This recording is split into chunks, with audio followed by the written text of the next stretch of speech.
Mira, y lo apagas y lo pones en cero. Vos tenés que apagar con este, mira. ¿Ves que va 3, 4 avanzando? 27 de agosto seguimos con Erasmo. Bien, lo que tenía que ser el príncipe es ser instruido con las mejores y las más dignas doctrinas, que eran las doctrinas cristianas. Y el núcleo de la pedagogía erasmiana es el pacifismo, la paz y la justicia como lo propio del Evangelio. Y, segundo, o primer punto, imitar a Cristo, que es el sumo filósofo, en la vida sencilla, simple del Evangelio. Porque en la guerra, las partes en contienda siempre sacan más daño que provecho. No es que pierde más teóricamente, cuantitativamente, el que pierde. Todos pierden en la guerra, todos perdemos en la guerra. Y el autor no se acuerda en el texto del papel que puede desempeñar la madre en este proceso.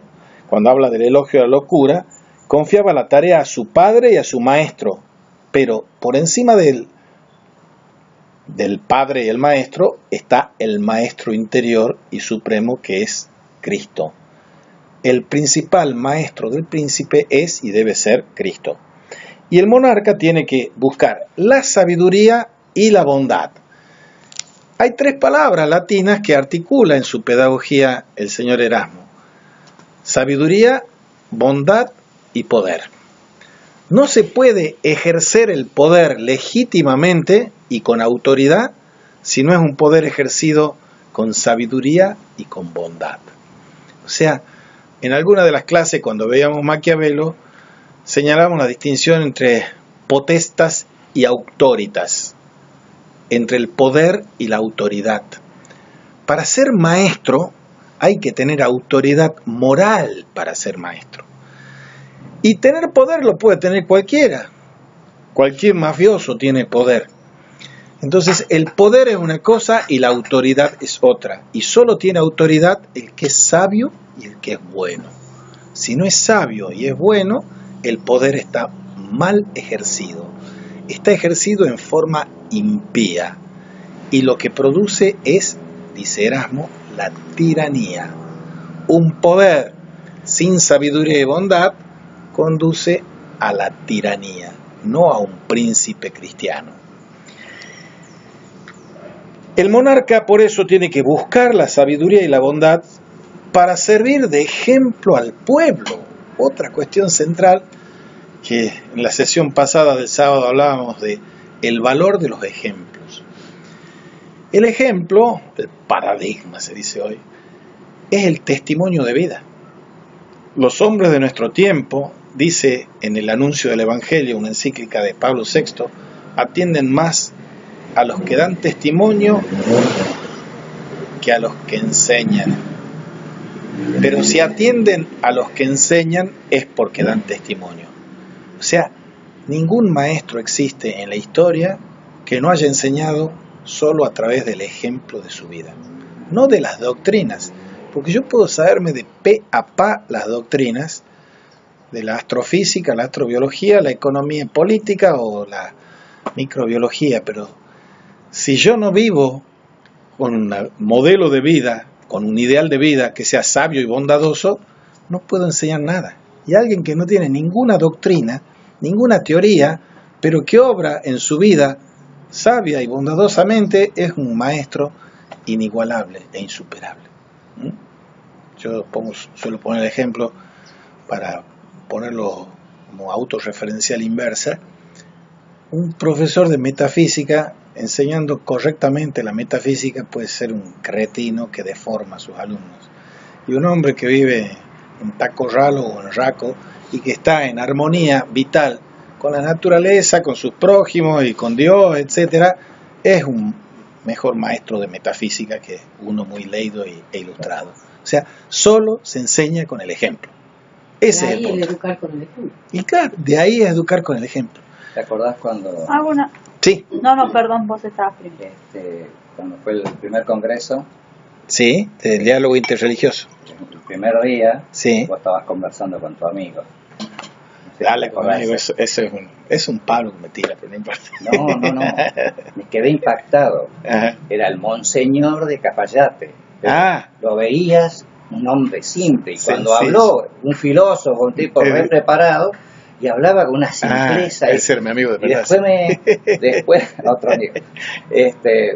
Después me cuenta un muchacho entrerriano, que fue el único entrerriano que fue al Congreso, Sí. me dice, yo lo he visto en Cafayate andar, y anda entre la gente con una simpleza tremenda. Es Y divino. es un capo, compañero tuyo fue, ¿no? No. Ah, bueno, prende. Había apagado, mirá. Sí. Estamos contestando la pregunta sobre la vinculación que hay entre el arte y la moral. Y él tenía, aparte de estar casado, tener hijos, tenía novios varones. Porque la homosexualidad no era tan mal vista, ma non troppo, en Inglaterra victoriana.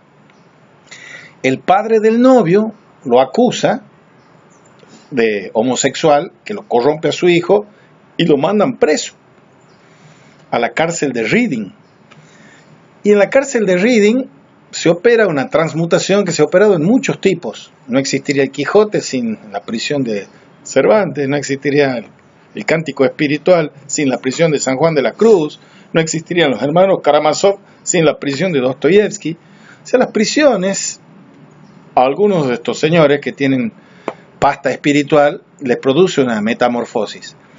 Y él escribía sobre esa pregunta tuya que el arte y la moral no tienen nada que ver antes de la prisión. Porque hay buenas obras o malas obras. No hay obras morales u obras inmorales. Después, cuando él da el paso de la conversión al cristianismo y al catolicismo, tiene una balada de la cárcel de Reading que es maravillosa. Y en esa balada, él dice una de esas frases maravillosas para uno conservarla en el corazón: uno siempre mata lo que ama, dice ahí. El tema de la estética teológica es una cuestión capital en la discusión teológica contemporánea. Porque lo que se ha hecho con la teología, después de las crisis de fin del siglo XIX y comienzo del XX, y del muerte del arte, el impresionismo, el conceptualismo, todas esas cuestiones, es que se le ha vuelto a dar un papel prioritario a la estética teológica, no a la teología, sino a la teopatía, el patos, a la emoción. Un arte que no emociona, que no conmueve, no es arte. Sea escultura, grabado, pintura, poesía, una poesía geométrica. Yo digo esto y bueno, me odian todos los amantes de Borges, como la borgiana. Decía mi maestro y amigo Manolo Serrano Pérez, ¿a quién le emociona un poema de Borges? A mí. Y bueno, está bien. A mí no. Bueno, está bien. Pero cuando vos, Manolo no solo lo decía así era un poetazo Manolo, y él decía, confrontaba el poema de los dones de Borges con el poema de los dones de una rumana.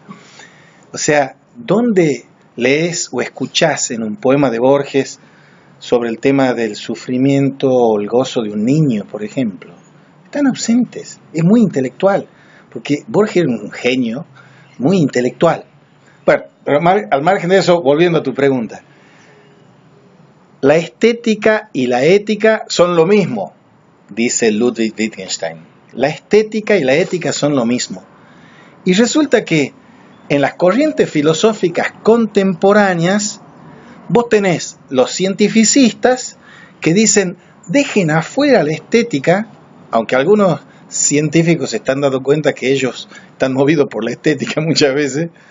Dejen de afuera la estética, dejen de afuera la ética, nosotros somos objetivos.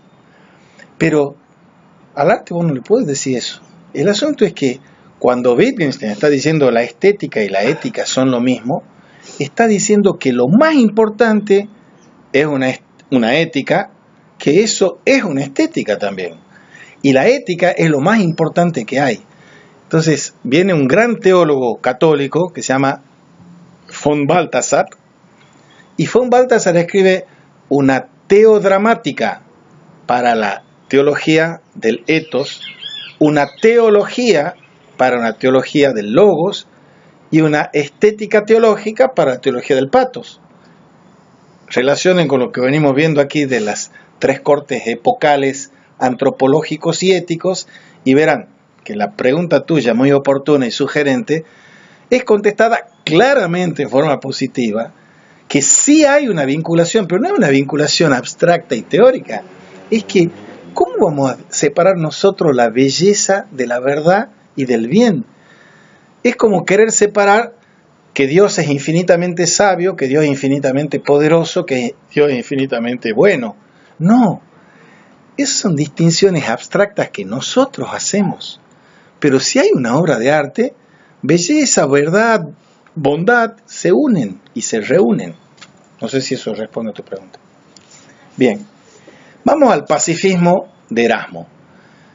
Y tiene sus glorias y sus miserias, su grandeza y sus límites, pero todo el pacifismo de Erasmo está condensado y concentrado en lo que él llama la filosofía Christi, la filosofía de Cristo, que es la que ilumina la idea de la paz. Los tres últimos libros de la Ciudad de Dios de San Agustín son dedicados a la paz. La paz es fruto de la justicia. La paz es para aquello para lo que Dios nos ha creado. Los curas del Ciambón, y un cura en particular en el Ciambón, que ya murió el padre Julio, siempre que lo recibía uno ahí decía paz y bien. Y eso es lo que un monje, un fraile, un cura o un laico debiera desearle a todo humano, no todo cristiano. Paz y bien.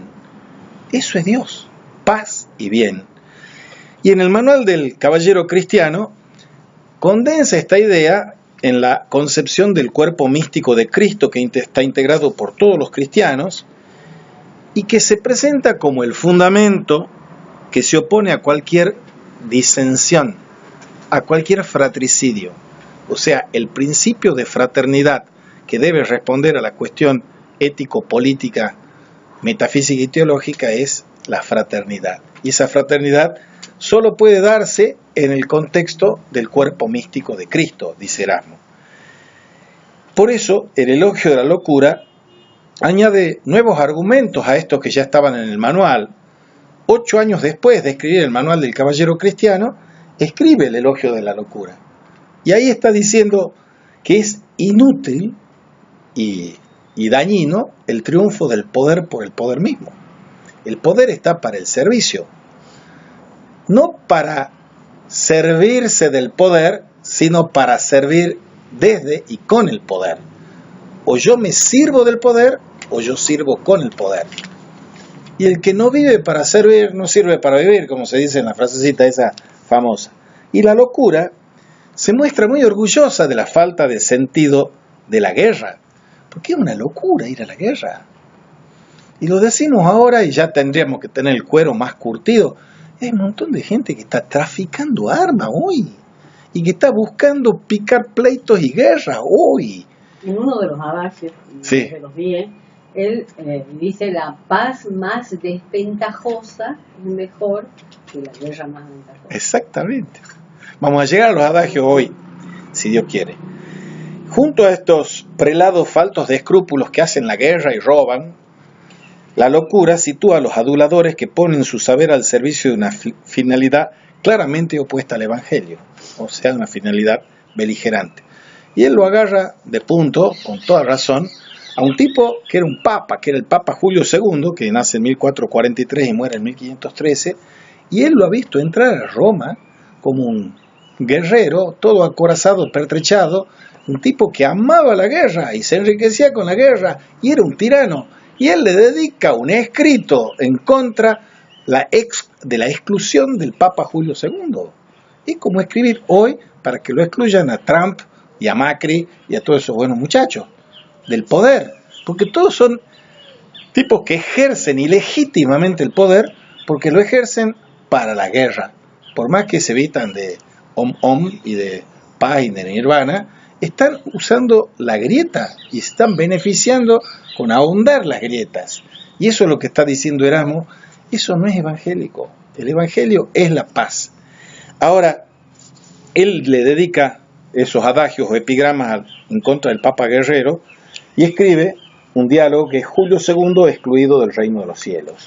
Y él dice que el Papa es un enajenado, está loco al patear el Evangelio con esa beligerancia.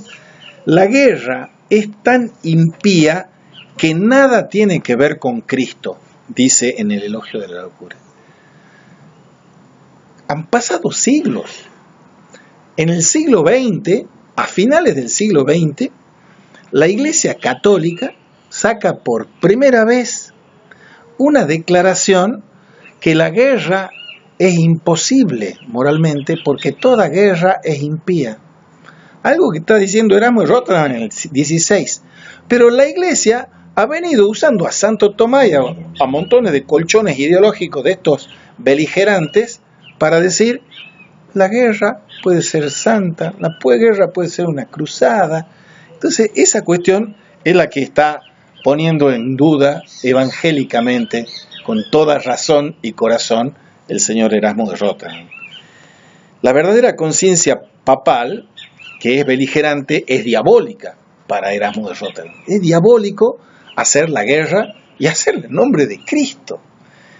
Dice una frase que yo recién la he leído ahora en esta relectura de Erasmo y no la había leído antes, que es una frase que reproduce el señor Bartolomé de las Casas cuando habla de la destrucción de las Indias.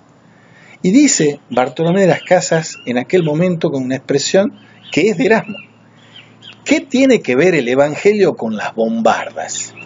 Ya existía la pólvora, la arma de guerra, los arcabuces y esas cosas. ¿Qué tiene que ver, no en la cruz y la espada, qué tiene que ver el Evangelio con las bombardas?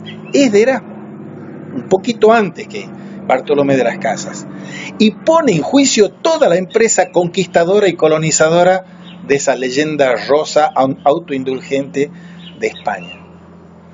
El punto es, aquí central, es que las dos espadas, la espada espiritual y la espada temporal, también aluden al Evangelio de Lucas 22:38. Pero la teoría de las dos espadas ha servido también de sustento ideológico para el conflicto y la querella de las investiduras en la Edad Media. El conflicto y la querella de las investiduras entre el Papa y el emperador, el Papa y el príncipe. Porque cuando yo digo que hay dos espadas, digo, hay una espada que es espiritual y otra que es temporal. La espada espiritual, el Papa, el cardenal, el obispo, y la espada temporal es el emperador, el rey, el príncipe, el duque, y bajando. En el año 800, cuando Carlomagno es coronado, viene el Papa y lo corona. En el año, después de la Revolución Francesa, 1802-3, Napoleón Bonaparte, cuando le quieren coronar el cura jerárquico ahí, le chapa la coronita y se la calza a él y la corona a la Josefina. Cambian las épocas. Hemos pasado del papo-cesarismo, de esas dos espadas en las que el papa era el mandamás, al césaropapismo, que es el bonapartismo. Entonces yo me corono. El tema es que Erasmo está a años luz de Carlomagno y está a años luz de Napoleón, y está en el medio diciendo equivocado el uno y equivocado los otros. Avant la lettre, obviamente. Entonces él está diciendo que la prioridad del pontificado de este Papa guerrero, que es Julio II, nunca han sido los fieles, nunca ha sido el amor al prójimo, sino que lo que implicaba este Papa Julio II es la concepción patrimonial de la Iglesia: palacios, caballos, servidumbre, tropas, escoltas, oro, púrpura. Y de nuevo, la crítica erasmiana deviene en última instancia en incitación, en una corrección al cristianismo. Y nos adelantemos a lo que veremos con el señor Lutero. Lutero está hablando con razón de todas las pústulas y pecados de la prostituta y la Babilonia que es Roma, pero a él no le ha hecho mucha mella la prostitución y la pústula de los príncipes alemanes, porque los necesitaba. Entonces el gran conflicto entre Erasmo y Lutero va a ser entre esas cosas, de la concepción del poder que tienen uno y otro, y la concepción de lo sagrado que tienen uno y otro, y de la naturaleza humana y la libertad que tiene uno y otro. Aquí lo que está haciendo Erasmo es agarrar la pluma en contra de la espada. El rechazo de la guerra ya se ve en los adagios, en la edición que hace, la primera es de 1500, pero la va haciendo reeditando. En 1515, la edición de 1515, le dedica una gran cantidad de páginas al rechazo a la guerra. La guerra atrae a quienes no la han vivido, es uno de los adagios. Los que no han experimentado la guerra pueden cantar loas de la guerra, pero los que han experimentado saben que cualquier guerra implica la lamentación de la paz perdida. Y en todos los escritos la guerra era presentada como algo malo e indeseable, sin matices, todos los escritos de Erasmo. Y el único animal nacido exclusivamente para la amistad y la paz es el hombre. Cita Erasmo: no para la guerra, sino para la amistad, no para la perdición, sino para la salvación, no para la agresión, sino para la clemencia. Fíjense eso y véanlo con el fin del programa que este año veremos, Dios mediante, que es el Papa Francisco. Hay 3 palabras claves del papado de Francisco. Una es la palabra misericordia, otra es la palabra fraternidad y otra es la palabra compasión. Compasión, fraternidad y misericordia. La guerra adquiere todos los matices críticos que Erasmo tenía en el Papa Francisco. Y por eso elige el nombre de Francisco, con su oración para la paz. Donde haya odio, ponga yo amor, donde haya guerra, ponga yo paz, etcétera, etcétera. Y esto es el pacifismo evangélico y evangelizador que defiende Erasmo.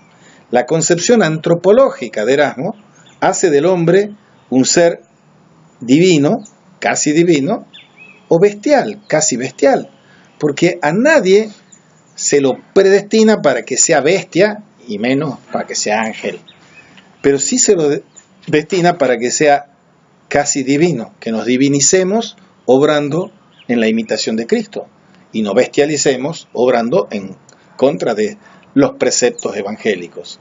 Y el argumento más utilizado por Erasmo en contra de la guerra tiene esta raíz religiosa. Este holandés defendía que después de que Cristo ordena envainar la espada, no es digno de cristianos hacer la guerra. Son las palabras de Erasmo.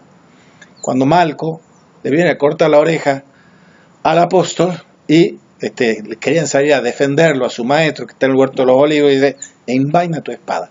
Pero hay otros pasajes del Evangelio, antes que me lo pregunte Laura, se lo voy a decir, en que dice que sí hay que sacar la espada. ¿Cuál es la espada? La espada, tal como dice Pablo, es la espada de la fe, no la espada de metal para cortarle la yugular al prójimo. Entonces, el asunto es que hay que envainar la espada cuando es la espada temporal y de metal, y hay que desenvainarla cuando es la espada de la fe, con la que tenemos que estar pertrechados. Por eso, la incompatibilidad que hay entre el amor y la violencia, entre la paz y la guerra, esa incompatibilidad niega que Erasmo pudiera darse una guerra santa. No existe una guerra santa, lo dice en el siglo XVI, y hay un montón de gente que sigue pensando, empezando por los yihadistas, que andan degollando gente, pero de los cristianos, de los católicos, que aquí en la Argentina son beligerantes, piensan que tiene que haber una guerra para que nos libre de todos los pecadores estos. Las guerras que hacen un lado de la grieta contra el otro lado de la grieta, pero los dos pueden estar en algunos casos invocando a Cristo para hacer esa guerra de la grieta. Pero una infamia infinita como en la que la época de Erasmo estaba siendo criticada. Si la guerra es contraria al cristianismo, cualquier bendición de la guerra y de las armas es una contradicción para Erasmo. Y eso, extraña incoherencia, no solo guerreaban los papas, los obispos, los sacerdotes y los monjes, sino que incitaban al resto a guerrear. Y todo ello en nombre de Cristo. ¿Alguien ha visto la serie Vikingos? Vikings, véanla, muy buena. Yo vi una parte. Hay- No, pero sí, sí. llama Sí. la atención en la misma historia argentina que vos decís, la Virgen que lo acompañó al ejército, y así, digamos. Y vos decís, que el otro ejército también invocaba a otra... Otra virgen, la Virgen del Pilar contra la Virgen de la Merced. Claro, y se ve también los sacerdotes Pero por supuesto. que andan bendiciendo armas. Pero eso es así de terrible y sigue siendo así, porque hay un lote de sacerdotes, laicos, curas, monjas que siguen siendo beligerantes y piensan que existe la guerra santa, guerra buena. Y el fundamentalismo evangélico en Estados Unidos es idéntico, es decir, usan otros elementos, no tienen la Virgen, pero ellos, por ejemplo, interesante, no sé si se acuerdan de Jimmy Swaggart, ese predicador Sí. que se movía de un lado al otro, que después le pescaron, que tenía la mesa de oro, que andaba con alguna prostituta, qué sé yo, el tipo tuvo que bajarse del escenario, pero él en uno de los sermones, él habla del ejército de Estados Unidos como el ejército de Dios cuando van a Vietnam. Claro. No, por supuesto. O sea, es el mismo... El mismo esquema corrupto y Es un buen pretexto. Y Es sí, un buen pretexto en realidad, porque entonces van a ser apoyados por gente que, no, pero si él lo dice, debe ser así. así Es es. un buen pretexto. Los hombres al comienzo de la historia, cuando Dios nos creó, estábamos dotados para la paz. Pero la guerra atrae a quienes no la han vivido y experimentado, dice el señor Erasmo. Todo cuanto hubo alguna vez de avaricia, de ambición, de lujo, de soberbia, de tiranía entre los paganos, nosotros lo imitamos, lo igualamos y lo superamos. Así, corto y claro. Del enfrentamiento con las fieras se pasa a la lucha entre los hombres. Y cuando se dice, poquito después de Erasmo, que el hombre es un lobo del hombre y que hay una guerra de todos contra todos con Hobbes, los imperios acabaron en manos de los peores criminales y la guerra se adueña del mundo. ¿Por qué sucede tal cosa? Se respeta más la autoridad de un filósofo que el mensaje de Cristo. Entonces, el mensaje de Cristo es que sí tenemos que militar, porque la vida del cristiano es una milicia, pero es una milicia para la paz, no una milicia para la guerra. Erasmo critica que de Aristóteles aprendimos que no puede prosperar una república donde todos los bienes sean comunes. Aquí le da en la nuca al aristotelismo y al coletazo de aristotelismo que hay en Tomás de Aquino. Porque la concepción esa del comunismo primitivo, que todos lo ponían en común entre los cristianos, que eso es lo que lo distinguía, que está en los Hechos de los Apóstoles, está impugnado en su concepción filosófico-económica por el señor Aristóteles, refrendado por concepciones que vienen con Tomás de Aquino y otros. Y cuando vengan en el comienzo de la modernidad a forjarse y formularse, algunos adoctrinados por Tomás de Aquino, como les decía, la Escuela de Teología Económica de Salamanca, y empiecen a circular los temas de los que hemos hablado alguna vez con las incitaciones de Laura sobre el libre comercio, ese tema de la competitividad y el libre comercio se ha adueñado de concepciones aristotélicas, pero refrendadas para peor con la cuestión de la doctrina privada, de la propiedad privada.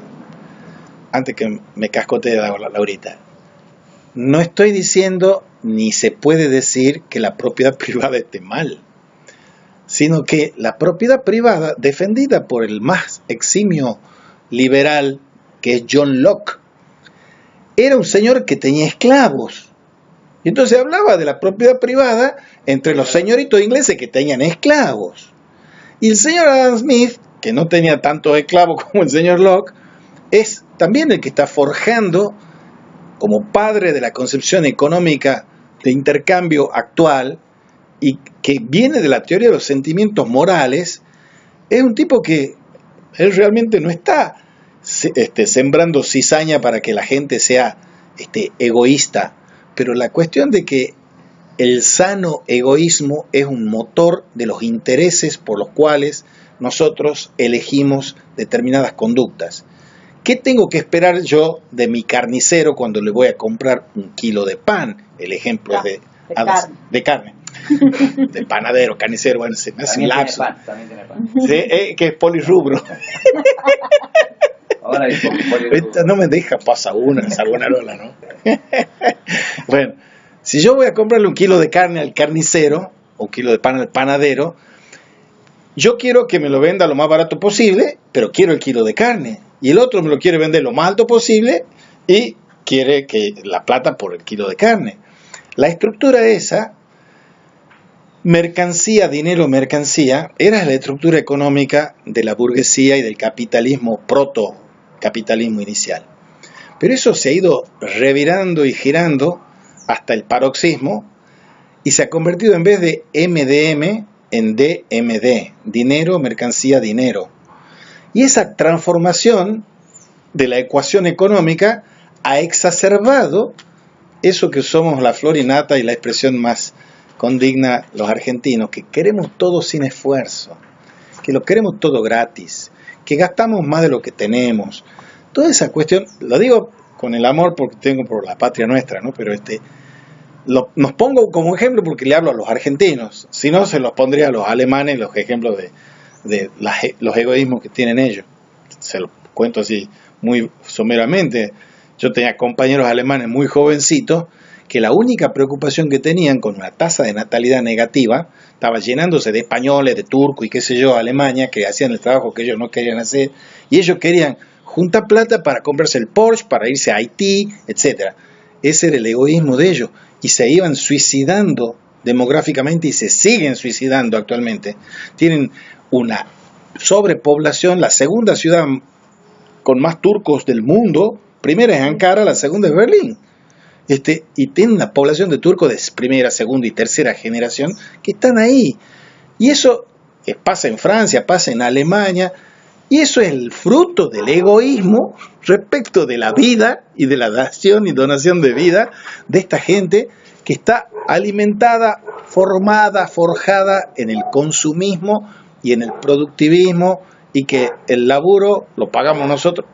Hoy veía en Deutsche Welle, que me encanta ver Deutsche Welle, que han puesto la planta de BMW, de los autos, en Hungría. ¿Por qué? Porque la mano de obra de los húngaros es mucho más barata que la de los alemanes. Y pagarle la jubilación a un húngaro, mucho más barato. Pero eso están haciendo Adidas y Coca-Cola y McDonald's en China también. O sea, esa es la lógica del capitalismo, no es la lógica de la solidaridad, de la patria. Entonces, eso, obviamente Erasmo no lo estaba viendo, pero estaba viendo la matriz, el huevo de la serpiente de esa porquería en la que estamos metidos a nivel global. Y no soy un agorero que pinto las cosas así todas negras. Eso es, tenemos que verlo al problema como es para ver cómo salimos del problema. Y solo podemos salir con estas actitudes que tiene el señor Erasmo, o que las pone como manuales de lo que tenemos que hacer. ¿Qué dice la doctrina social de la Iglesia de la propiedad privada? Bueno, linda pregunta, te la contesto así muy rapidito. Se cita desde el Antiguo Testamento al Nuevo Testamento, y cuando en los años 80 viene a Puebla, no para el encuentro de los obispos de Puebla, sino posteriormente, Juan Pablo II, eso es en el año 1991, no en los años 80, 1991. La primera encíclica que pone a rodar la doctrina social de la Iglesia es la Rerum Novarum de León XIII. Y la Rerum Novarum está en 1891. Y esa encíclica señalaba ya que ya tenían desde 1848 el manifiesto comunista de Karl Marx. Ya tenían el capitalismo industrial lancasteriano e inglés a todo desbocado, carrera desbocada. Entonces, ese papa en ese entonces dice, lo digo con palabras más llanas, mucho más rico y completo, lo lamentable no es que haya existido Marx, sino que Marx no haya sido cristiano. ¿Por qué? Lo que Marx está diciendo, está denunciando las estructuras perversas que hay en el capitalismo. Y no es cuestión de demonizarlo al capitalismo tampoco, Saltemos 100 años después, que el capitalismo ya ha avanzado, hace 3 años que ha caído el muro de Berlín, los chinos están haciendo comunistas capitalistas, capitalismo de Estado, Estados Unidos ni qué hablar, que avanza siempre desbocado hacia el apocalipsis del capitalismo salvaje. Los capitalistas más moderados, que son los europeos, están desbocándose también, están saliendo las burbujas que van a salir hace 10 años, por ejemplo, en 2008. Y el Papa le dice ahí, ustedes han sentido hablar de Álvaro Alzogaray alguna vez, ¿no? Bueno, le dice, pesa sobre toda propiedad privada una hipoteca social. ¿Qué significa eso? Que yo tengo legítimo derecho a ser propietario de las propiedades que legítimamente me haya ganado, no las casas que haya comprado con dinero de la corrupción, obviamente. Pero todo eso está pendiendo de la necesidad del prójimo que está caído. Si el prójimo que está caído reclama que yo enajene parte de mi propiedad para ayudar a levantarlo al prójimo, como en la parábola del buen samaritano, que cuando se tiene que ir le deja la plata al posadero para que lo atienda, esa es la actitud evangélica. Entonces no es una ilegitimación de la propiedad privada. Y entonces le da duro y parejo, porque si a alguien le iba a dar duro y parejo era el comunismo, y se lo ha dado, como que los sacó a Polonia del comunismo, Juan Pablo II, pero le da también, menos duro, pero le da al capitalismo en su versión salvaje. ¿Qué dice Alzogaray? Alzogaray ha sido el apóstol de que hay que pasar el invierno del liberalismo ortodoxo crudo, craso. Y dice, por fin, un papa que habla de lo que yo vengo hablando. Él esa parte de la hipoteca social no la ha leído, no la ha querido leer. Vuelvo a tu pregunta, ¿qué dice la doctrina social? La propiedad privada es legítima, pero no es una propiedad legítima, no es un derecho absoluto. Es un derecho, pero no es absoluto. Ese es el punto. Bien, Erasmo critica a Aristóteles porque él nos enseñaba que no puede prosperar una república donde todos los bienes sean comunes. O sea, la apología del dinero y de la propiedad privada ya está en Aristóteles. Y no hay propiedad común. ¿Qué dice Popper? Popper lo critica a Platón por ser, como Hegel o Marx, un comunista. Popper es un filósofo neoliberal, digamos, y lo critica eso. Pero Aristóteles no era Platón, y Aristóteles está cazando de una forma más soft, más light, más aceptable, el comunismo de Platón, mucho más enmascarado, con este capitalismo que no es así, ni puede ser así en Aristóteles, porque para ser filósofo había que ser un tipo varón, adulto y con plata. Si no tenía plata no podía ir a la escuela, a las jolé. Entonces, estos tipos hablaban como polites, como ciudadanos de la polis griega, en la que tener bienes era para no ser esclavos. Si no tenés bienes, sos esclavo. Y entonces, si sos esclavo, sos poseído por otro. La dialéctica del amo y del esclavo. Y ahí está la cuestión. Lo que está diciendo Erasmo, que se deja influir por Agustín y también por Platón, reivindica el modelo comunitario platónico, pero con el añadido de que ese modelo comunitario platónico tiene que estar presidido por la caridad.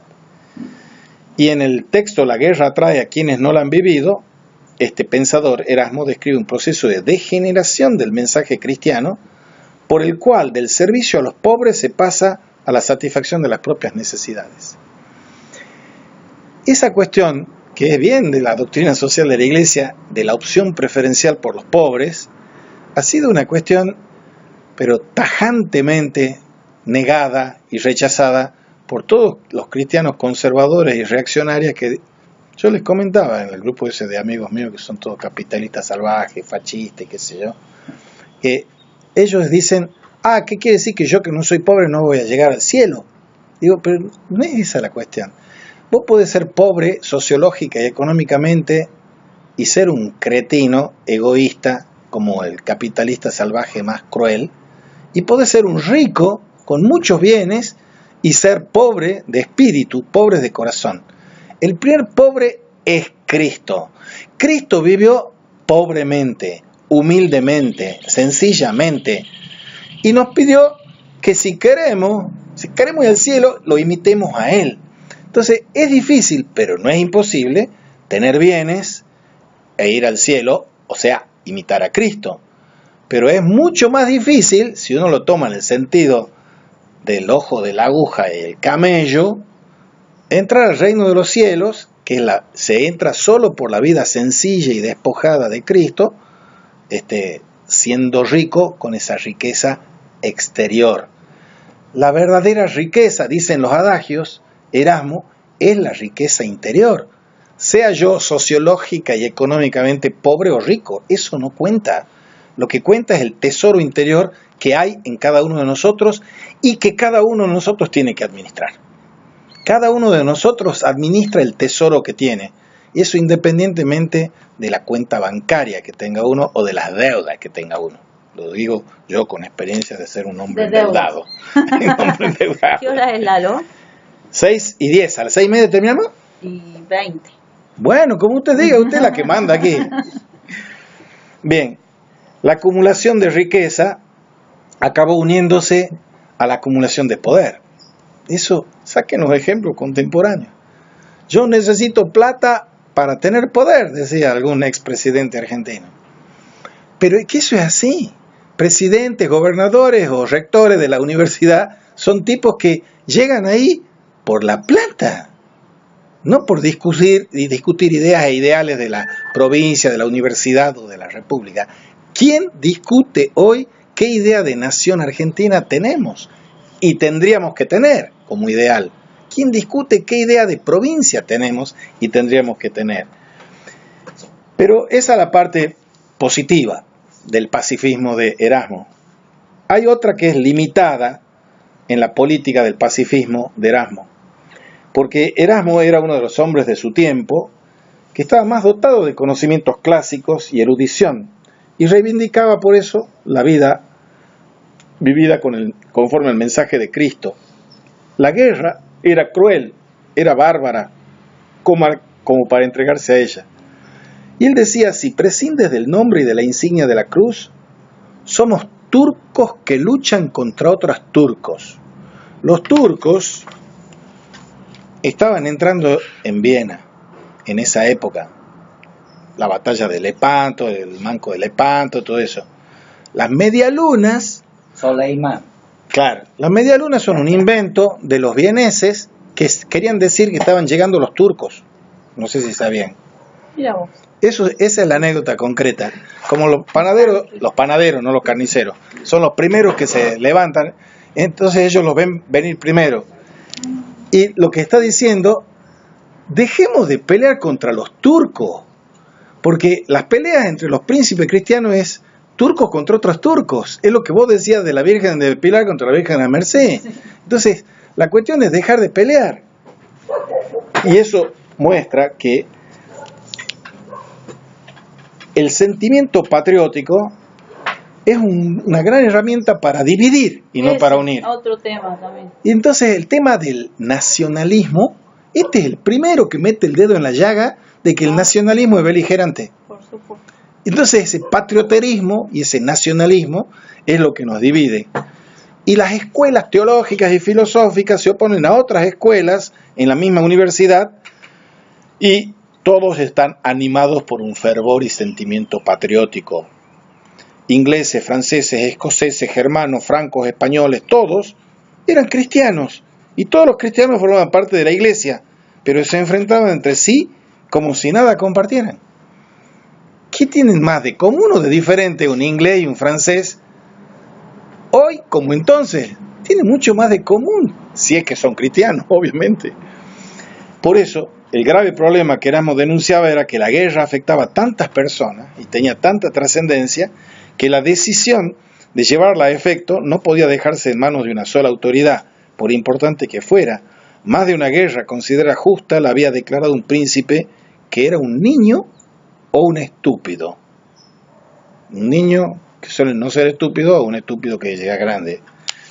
Entonces, era la templanza, la serenidad, la que lleva al perdón de las injurias. Y ese ejemplo lo tenemos que sacar de los propios infieles. Y cita el Evangelio que dice, saquemos primero la viga del ojo que tenemos nosotros antes de la paja que está en el ojo ajeno. Eso está en el Evangelio. Y si encarnáramos ese adagio, se acabarían las guerras, porque dejaríamos de ver que el otro es mi enemigo, al que tengo que eliminar. El irenismo erasmiano, irenismo se dice a la posición que trata de en forma sincrética de reunir lo que no se puede reunir, es la actitud pacificadora y conciliadora. No se consideraba una alternativa coherente ante la agresión militar de los turcos o de los otros príncipes cristianos.